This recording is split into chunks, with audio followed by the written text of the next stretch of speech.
पुण्यात राहणारी अन्विता नावाची एक तरुण विवाहित महिला होती. लग्नाला 5 वर्ष झाली होती, पण तिला मूल होत नव्हतं. तिने कित्येक डॉक्टर, उपचार, आयुर्वेद, होमिओपॅथी अशा अनेक पद्धती करून पाहिल्या, पण सगळं वाया गेलं. दिवसेंदिवस तिचं मन निराश होत गेलं. सासरच्यांचे टोमणे, समाजाचं बोलणं आणि स्वतःची अपुरी वाटणारी भावना या सगळ्यांनी तिला मानसिकदृष्ट्या खचवलं होतं.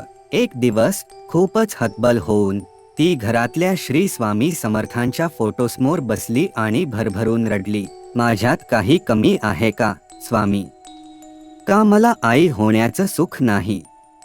रात्री ती झोपली आणि तिला एक विलक्षण स्वप्न पडलं. त्या स्वप्नात तिने पाहिलं की एक स्त्री एका उंच डोंगरावर चढते आहे. वाट बिकट आहे, पण ती थांबत नाही. मध्येच एक वृद्ध साधू तिला थांबवून म्हणतात, धीर धर.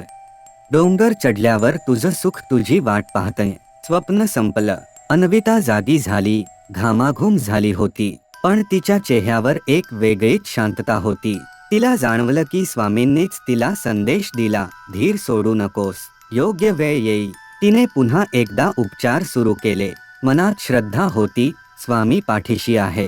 3 महिन्यांनी तिच्या रिपोर्टमध्ये आनंदाची बातमी होती. ती गरोदर होती आणि काही महिन्यांनी तिला जुळी मुलं झाली, एक मुलगा आणि एक मुलगी. आजही अन्विता सांगते, माझ्या जीवनातील सगळ्यात मोठा धडा स्वामींनी शिकवला, श्रद्धा ठेवा आणि धीर धरा.